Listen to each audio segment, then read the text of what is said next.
pagi, kami dari 20 akan mempresentasikan hasil kerja kami berdasarkan jurnal yang berjudul Peran Nilai-Nilai Pancasila dalam Membangun Etika Politik yang ditulis oleh Dr. Randus I. Made Kartika MSI yang membahas tentang problematika bagaimana peran nilai Pancasila dalam membangun etika politik dan faktor apa saja yang menghambat dalam membangun etika politik di Indonesia berdasarkan nilai-nilai Pancasila. Lanjut pada materi pertama yang membahas tentang Pancasila memiliki dua fungsi, yaitu sebagai ideologi negara dan falsafah negara.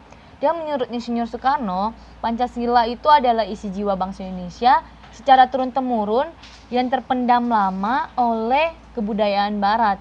Dan Pancasila bukan hanya sebagai falsafah negara tetapi sebagai falsafah bangsa ini. Profesor Dr. Randus Tumenggung Notonagoro SH, Pancasila adalah falsafah negara, sehingga disimpulkan Pancasila adalah falsafah negara dan ideologi negara yang diharapkan menjadi pandangan hidup bangsa Indonesia serta menjadi pemersatu, lambang dan kesatuan serta menjadi bagian pertahanan bangsa dan negara. Menjelaskan tentang pluralisme dan multikulturalisme.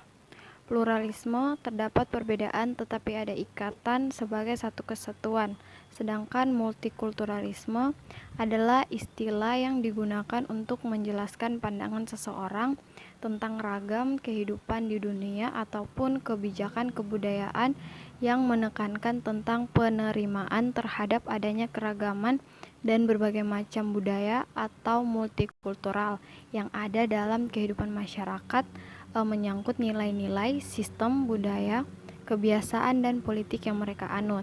Jadi multikulturalisme hanya menerima adanya perbedaan budaya dan tidak mempelajari budaya lain atau mendalami budaya lain.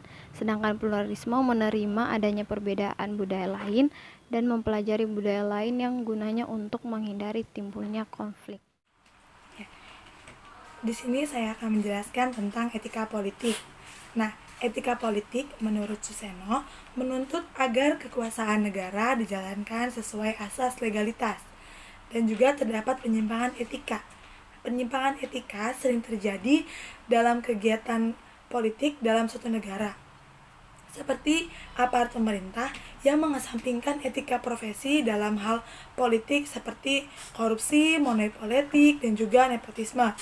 Nah, dalam penyimpangan etika politik tersebut dipengaruhi oleh pola perilaku manusia yang berlainan dalam memahami konsep etika dan politik itu sendiri. Teman, sini saya Sofia akan menjelaskan tentang korupsi. Nah, sebelumnya sudah dijelaskan tentang pengertian dari etika politik dan penyimpangan etika politik. Nah, korupsi ini merupakan salah satu bentuk pelanggaran etika politik. Nah, menurut seorang ahli yang bernama Daud M. Chalmers, dia mendefinisikan bahwa korupsi itu sebagai bentuk masalah penyuapan yang berhubungan dengan manipulasi di bidang ekonomi dan menyangkut dengan kepentingan umum. Jadi korupsi ini contohnya itu ada kasus Setia Novanto dan Bupati Ngada Marianesa yang melakukan korupsi. Jadi korupsi itu sering dilakukan oleh para pejabat karena mereka tidak menjalankan tugas sesuai dengan nilai-nilai atau etika yang berlaku, sehingga korupsi dikatakan sebagai bentuk penyimpangan etika. Peranan nilai-nilai Pancasila dalam membangun etika politik di Indonesia. Yang pertama, sila pertama dan kedua, terdapat sumber nilai-nilai norma bagi kehidupan kebangsaan dan kenegaraan.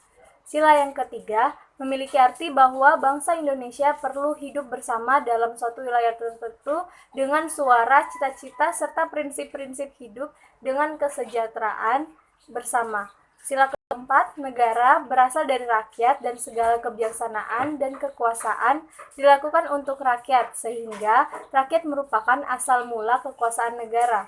Sila yang kelima menegaskan bahwa penyelenggaraan negara harus berdasarkan legitimasi hukum, yaitu prinsip legalitas. Negara Indonesia adalah negara hukum, sehingga keadilan negara merupakan tujuan suatu kenegaraan. Tiga solusi dari longgarnya kepercayaan terhadap agama yang dianut dan kurangnya pengawasan yang terhadap hukum. Yang pertama adalah hukum. Pancasila merupakan landasan hukum utama dalam pembuatan hukum baru maupun dengan penggantian hukum yang lama. agama, sehingga nilai-nilai ketuhanan, kemanusiaan, dan kemasyarakatan harus teraktualisasi dalam substansi hukum, struktur hukum, dan juga kultur hukum yang akan dibangun. Yang kedua adalah rakyat. Rakyat merupakan sistem politik yang ada di Indonesia. Rakyat mempunyai hak untuk ikut campur tangan dalam menjalankan etika politik, yaitu dengan cara memilih calon politikus yang akan memimpin dengan ikhlas dan tanpa menyogok. Yang ketiga adalah golput. Golput atau golongan putih adalah sikap untuk tidak memilih calon yang ditawarkan di luar pemilu. Kepercayaan dan pemahaman individu terhadap agama yang dianutnya.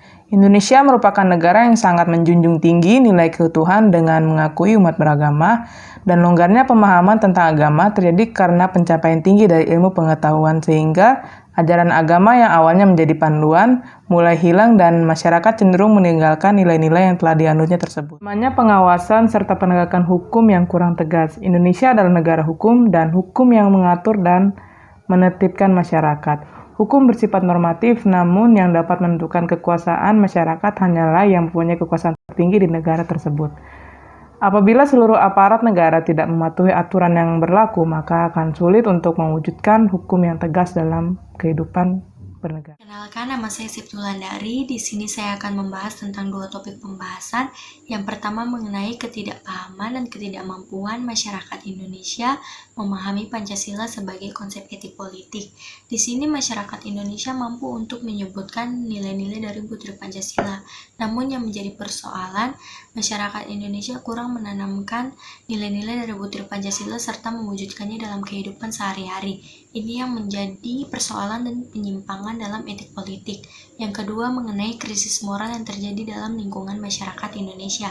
Krisis moral ini berhubungan dengan hubungan sosial, di mana nanti akan timbul sikap acuh tak acuh dan kurang tanggung jawab antara manusia yang satu dengan yang lain, sehingga timbul manusia yang sikapnya individualistik. Terima kasih.